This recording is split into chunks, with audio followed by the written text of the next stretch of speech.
C'est les lumières qui m'attirent d'éternel pour prier dans les sons. C'est les lumières, je suis une bénédiction.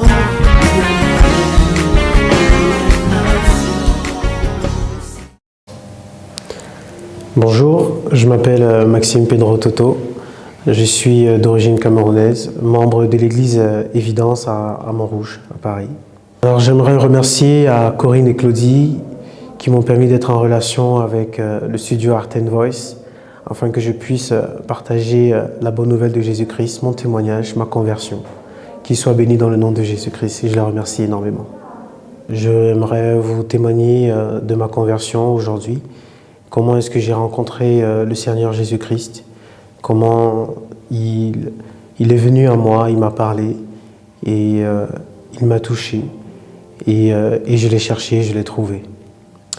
Cela s'est passé il y a de cela 3 ans, si je me souviens bien en 2015 et c'était la fin du printemps, au mois d'avril précisément. Et j'étais au salon chez moi, chez mes parents, à maison familiale. Et après avoir passé une soirée à me remettre en question sur ce que j'étais, sur ce que je suis pour ma mère, ce que je suis en tant que grand frère pour mes frères et sœurs, en tant que neveu, en tant que cousin, auprès de tous en fait, auprès de toutes les personnes de ma famille, de mes amis, de mes connaissances, et aussi par rapport à mon ex-fiancé. Lorsque je me suis remis en question, j'ai prié, j'ai supplié le Seigneur de m'aider à comprendre ce qui ne va pas chez moi. Parce qu'à ce moment-là, à cette période-là, ma mère perdait la vue. Avec mon ex-fiancé, ça ne se passait pas très bien. Avec mon petit frère, on ne s'entendait pas. Il y avait de la concurrence, des rivalités en fait. Et avec certains amis avec qui j'avais de bons rapports, ce n'était plus ce que c'était. Donc autour de moi, rien n'allait au niveau de la relation humaine et au niveau des rapports humains. Donc je n'aimais plus cette relation-là, je n'aimais plus les échanges que j'avais avec ces personnes. Je n'aimais plus trop la personne que j'étais devenue. Pourquoi? Parce qu'à ce moment-là, étant aussi un chanteur, auteur-compositeur de R&B soul avant, le succès montait, j'avais beaucoup de contrats qui étaient arrivés, je pouvais m'autoproduire dans quelques salles à Paris. Je venais justement aussi de signer dans un label de musique à Amsterdam que j'avais quitté.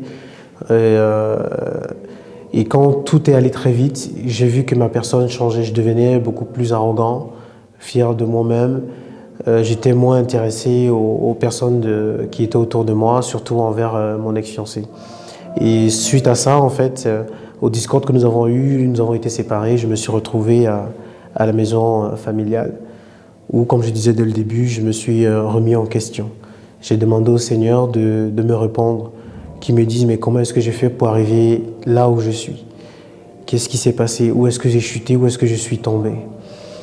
Et je sais que c'était vers 1h, 2h du matin que j'ai commencé à supplier le Seigneur. J'étais à genoux, j'étais en pleurs. Et j'essayais de faire en sorte que mon ex puisse en fait me répondre, que ses parents me répondent, m'accordent leur pardon. Et j'essaie de faire en sorte que les personnes avec qui j'étais en Discord, avec qui les relations n'étaient plus bonnes, puissent se refaire. Mais les portes étaient comme fermées. Personne ne voulait m'entendre, ne voulait pas entendre mes excuses, mon pardon, rien de tout ça. Et j'ai supplié le Seigneur à genoux pendant des heures. J'étais tellement en souffrance, je le dis aujourd'hui parce que je me rends compte que ça a pris le temps que ça a pris, mais j'ai pleuré pendant des heures et je me suis endormi en fait, tout en priant, tout en pleurant. Je crois que c'était vers 4h du matin que j'ai commencé à m'endormir. Et dans l'heure, en fait, dans la suite, je me souviens comme si c'était hier parce que c'est là que tout s'est déclenché. Dans mon sommeil, j'ai eu une première image qui était rouge. Je voyais en fait mon succès. Je voyais mon succès, je voyais des gens qui levaient les mains, chantaient mes chansons, R&B, soul et tout, de l'époque. Et il y a une voix, et là je dis de l'ennemi, l'image était rouge. Il y avait une ambiance chaleureuse, il y avait de la vapeur. C'était comme si on était bien dans les flammes, c'était comme si on était bien dans une marmite chaude, mais on était bien. Mais c'était chaud, c'était rouge, l'image. Et pendant ce temps, pendant que les gens chantaient pour moi, chantaient mes chansons, je me suis retourné à un moment donné, j'ai regardé vers la loge, j'ai vu qu'il n'y avait personne. Il n'y avait ni ma femme, ni mes enfants. Parce que, en fait, au fond de mon cœur, j'ai toujours voulu désirer de partager, en fait, tous mes projets avec ma famille, avec les gens que j'aime, notamment ma femme et mes enfants. Mais ils n'étaient pas dans ce rêve-là. J'ai trouvé ça bizarre. J'ai dit, j'ai le succès, j'ai les gens qui me suivent, j'ai l'argent, j'ai tout. Mais il n'y a pas ce que j'aime à côté de moi. Quel est ce rêve où je ne suis pas heureux? Et il y a une voix dans ce rêve qui m'a dit, profites-en justement de la situation. Là, tu vas exploser, tu vas être connu et tout, etc., etc. Et dans mon sommeil, je ne savais pas que ce que je faisais avec mes yeux allait avoir un impact. C'est-à-dire que je pouvais choisir avec mes yeux. Et lorsque j'ai décliné en fait mes yeux vers la gauche, j'ai changé en fait l'image. Il y a une deuxième image qui est venue. C'était une image bleue avec des mains où il y avait plusieurs mains qu'on ne pouvait pas compter blanches qui levaient les mains vers le ciel. Et il y a une colombe blanche qui est passée. Il y a une voix par-dessus cette image qui a dit « Si tu me choisis, je te donnerai l'harmonie et la paix. Mais je ne te promets pas de retrouver tout ce que tu as perdu. Mais si tu me choisis, je te donne l'harmonie et la paix. » Et dans cette image, je ressentais une paix. Je sentais en fait une harmonie. Je sentais quelque chose qui resterait, mais qui ne finira pas en fait. Mais tout en fait dans la paix, dans la simplicité. Et j'ai choisi cette image, au risque de perdre ce que j'avais, mais qu'il y avait cette chose que si je la choisissais, ça n'avait pas de prix. Et quand je me suis réveillé après avoir fait ce choix, j'étais rempli de regrets. J'étais rempli de culpabilité, j'étais rempli vraiment de regrets. Je pleurais. Et c'est lorsque, dans mon cœur, comme si on me parlait de mon cœur, on me disait « Prends courage, vas-y, appelle, demande pardon, prends courage, reconnais tes torts. Avoue, n'aie pas honte, je suis avec toi.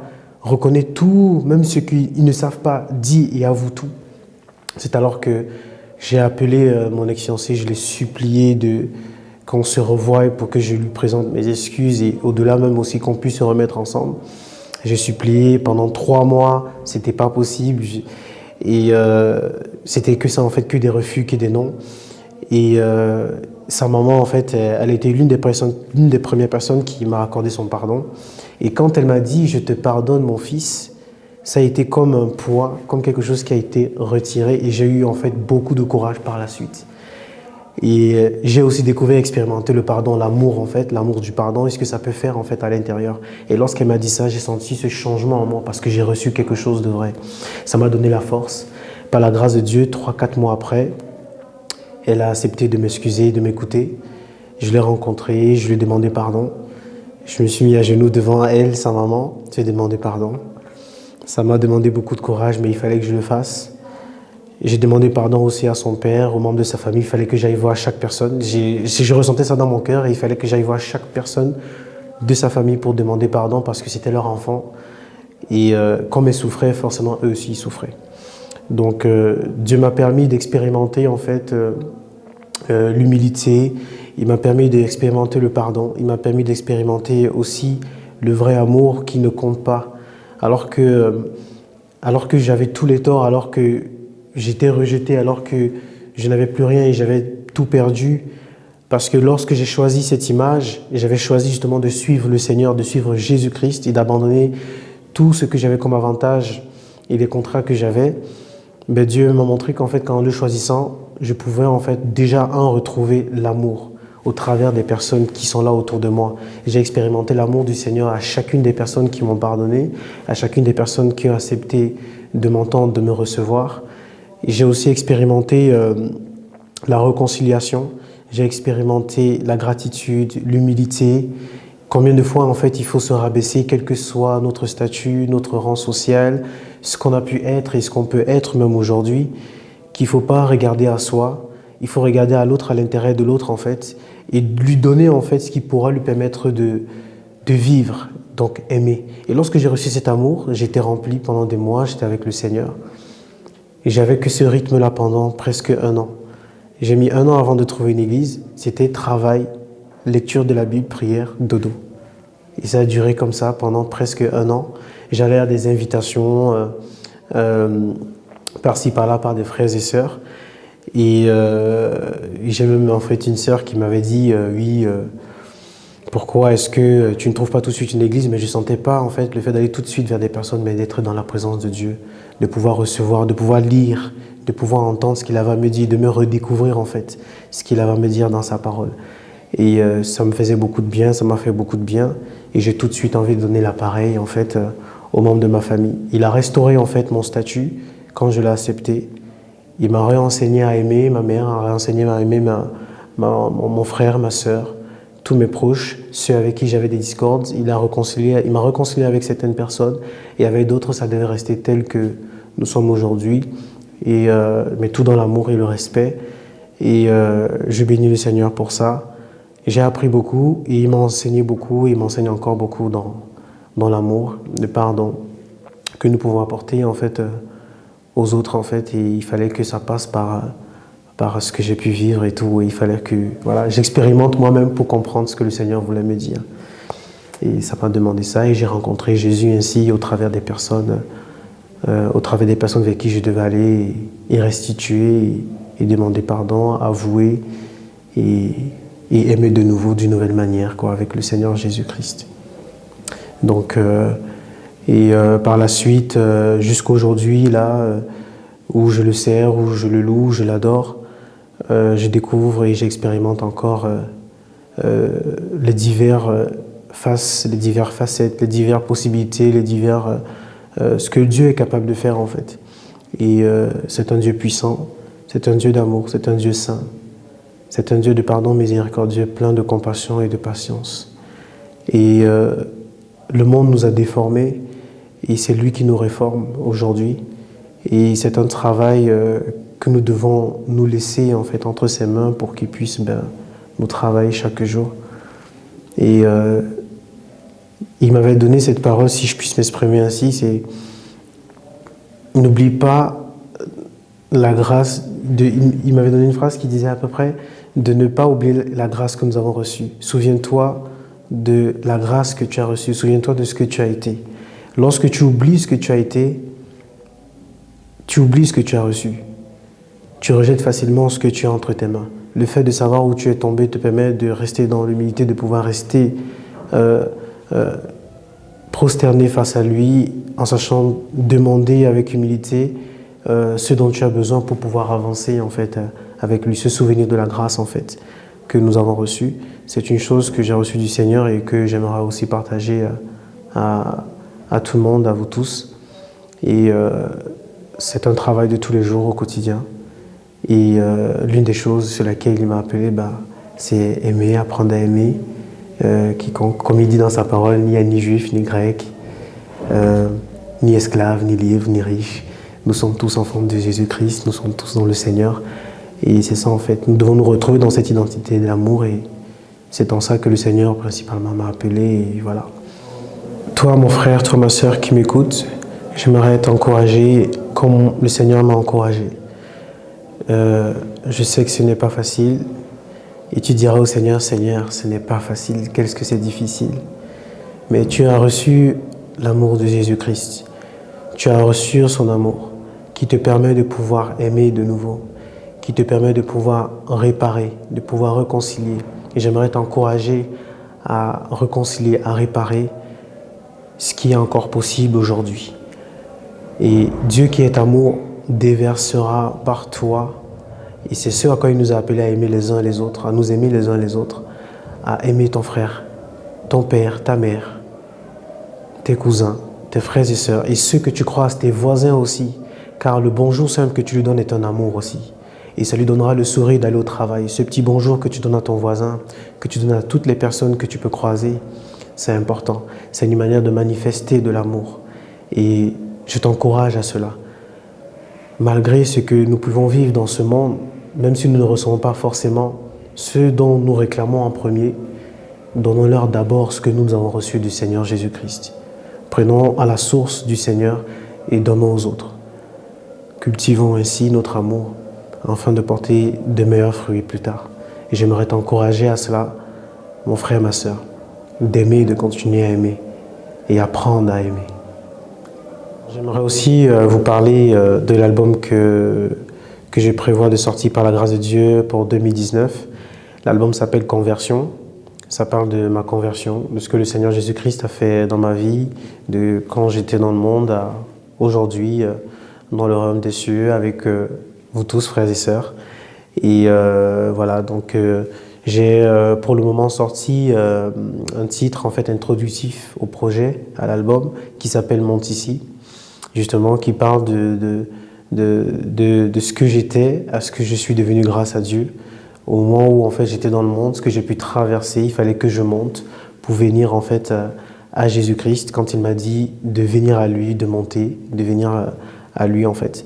Et dans cet album-là, donc on retrouvera presque tous les témoignages, tous les différents angles en fait de ma conversion, de ce que j'ai pu vivre en fait. Donc ça va être beaucoup plus basé dessus sur comment est-ce que Dieu a travaillé avec moi, ce que j'ai pu traverser avec le Seigneur, où il m'a conduit, comment il m'a conduit et ce à quoi où ça m'a emmené avec lui jusqu'aujourd'hui, afin de voir sa puissance et son amour en fait envers nous et envers le monde vers qui il a déjà donné sa vie, lui qui nous a aimés en premier. Donc voilà.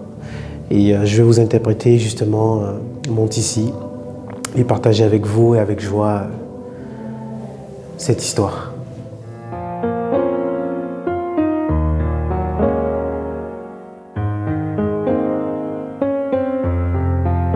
Que ta grâce vienne dans ma vie, comme la pluie dans le désert. Si tu veux, je revivrai par la force de ton esprit. Que ta grâce vienne dans ma vie, comme la pluie dans le désert.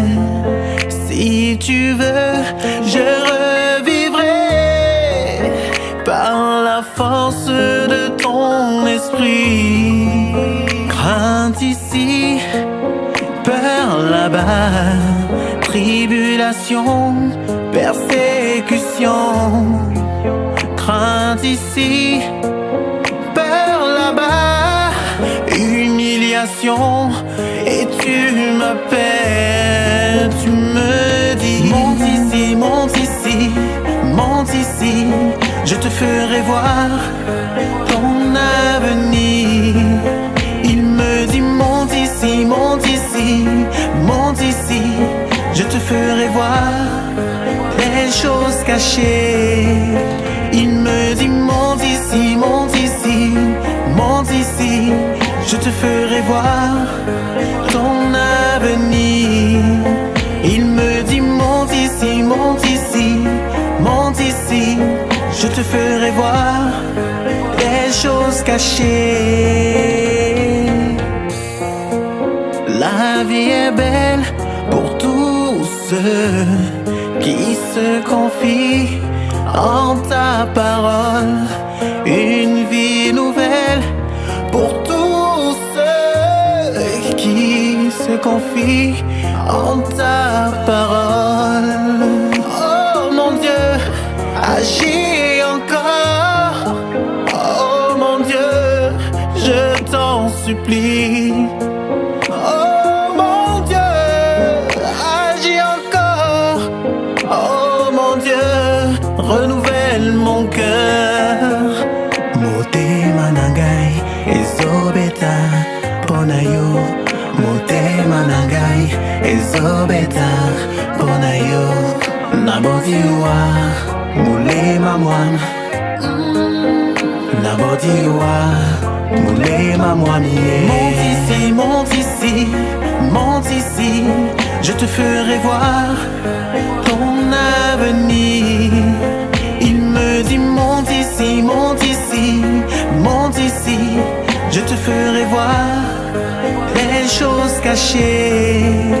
Il me dit: monte ici, monte ici, monte ici. Je te ferai voir ton avenir.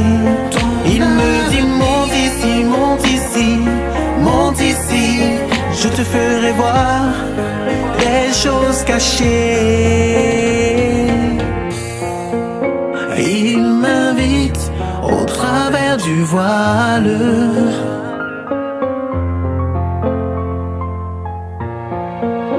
Il nous invite au travers du voile.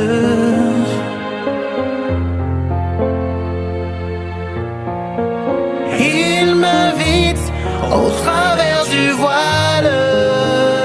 Là où tout devient parfait. Il nous invite au travers du voile. Là où tout devient parfait. Au travers du voile.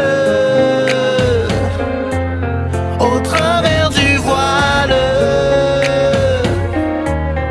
Au travers du voile.